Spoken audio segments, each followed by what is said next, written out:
வணக்கம். இன்னைக்கு நம்ம பார்க்க போற இந்த தொகுப்பு உண்மையிலே ரொம்ப ரொம்ப இன்ட்ரெஸ்டிங்கா இருக்க போகுது. நாம ஏற்கனவே பார்த்துட்டு இருக்கிற இந்த கதையோட 3வது எபிசோட் மழையை வரவழைத்த கல். பேரை கேட்டோனே ஒரு மேஜிக் ஃபீல் வருதில்ல? ஆமாங்க, இந்த முறை நிலைமை ரொம்ப சீரியஸ். ஒரு காடு, அங்க தவிக்கிற விலங்குகள் எல்லாமே மாறப்போகுது. அதுவும் ஒரு சின்ன பையனால. இதை விட ஒரு பெரிய சஸ்பென்ஸும் கடைசியில காத்துட்டு இருக்கு. சரி வாங்க, டக்குன்னு விஷயத்துக்குள்ள போயிடலாம். இப்போ நான் ஒரு கேள்வி கேக்குறேன். கொஞ்சம் யோசிச்சு பாருங்களேன். காட்டுல திடீர்னு தண்ணீர் சுத்தமா தீர்ந்துடுச்சுன்னா அங்க இருக்கிற விலங்குகளுக்கு என்ன ஆகும்? நாமெல்லாம் ஒரு 2 மணி நேரம் தண்ணி குடிக்கலனால எப்படி சோர்வாயிடுவோம்?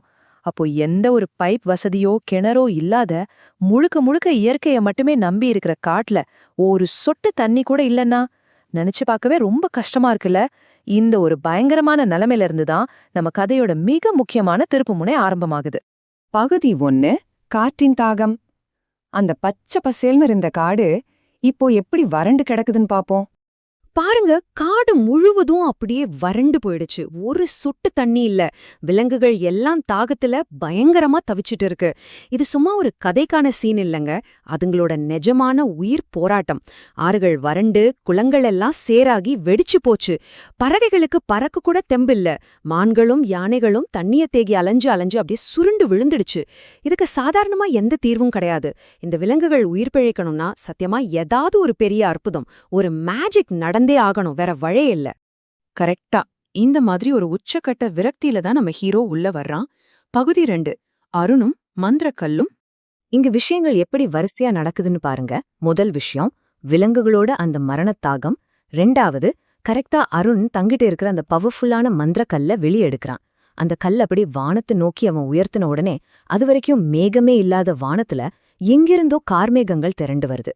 3வது விஷயம், நம்ம எதிர்பார்த்த மாதிரியே மழை வெளுத்து வாங்குது. பல மாசமா காஞ்சு கிடந்த பூமி அந்த தண்ணி அப்படியே ஆசையா உறிஞ்சுக்குது. விலங்குகள் எல்லாம் மழையில நனைஞ்சு அப்படியே ஆனந்த கண்ணீர் விடுதுங்க. ரொம்ப அருமையான ஒரு காட்சி இது.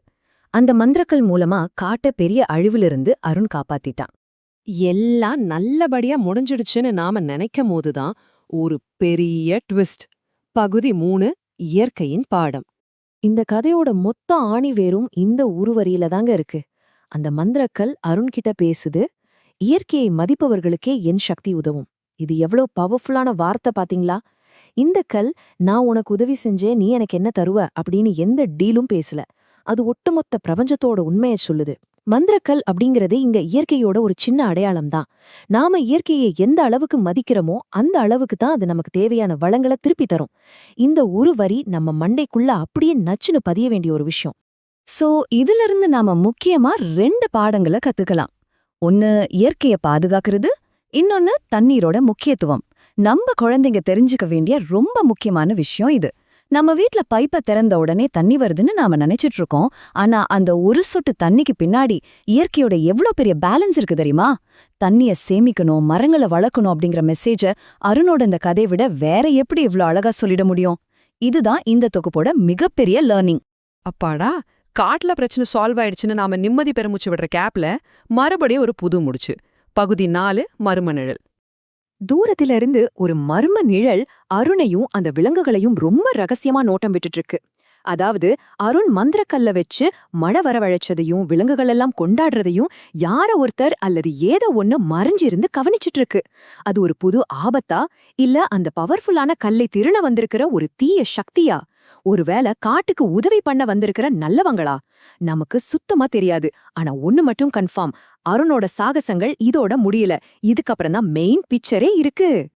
இப்போ உங்கள ஒரு பெரிய கேள்வியோட நான் விட்டுட்டு போறேன். அந்த நிழல் யார்? என்னங்க, இந்த கேள்வி உங்களை நிச்சயமா ரொம்ப யோசிக்க வைக்கும் நம்புறேன். அந்த மர்ம நிழல் யார்? அருணோட அடுத்த சேலஞ்ச் என்னன்னு தெரிஞ்சுக்க நீங்க ஆர்வமா இருந்தா மறக்காம சப்ஸ்கிரைப் பண்ணி வச்சுக்கோங்க. ஏன்னா அடுத்த தொகுப்புல அந்த நிழலோட ரகசியத்தை நம்ம முழுசா டீகோட் பண்ண போறோம். அது வரைக்கும் கொஞ்சம் யோசிங்க, இயற்கைய மதிப்போம், நம்ம வளங்களை காப்போம். ரொம்ப நன்றி. சீக்கிரமே அடுத்த பகுதியில சந்திப்போம்.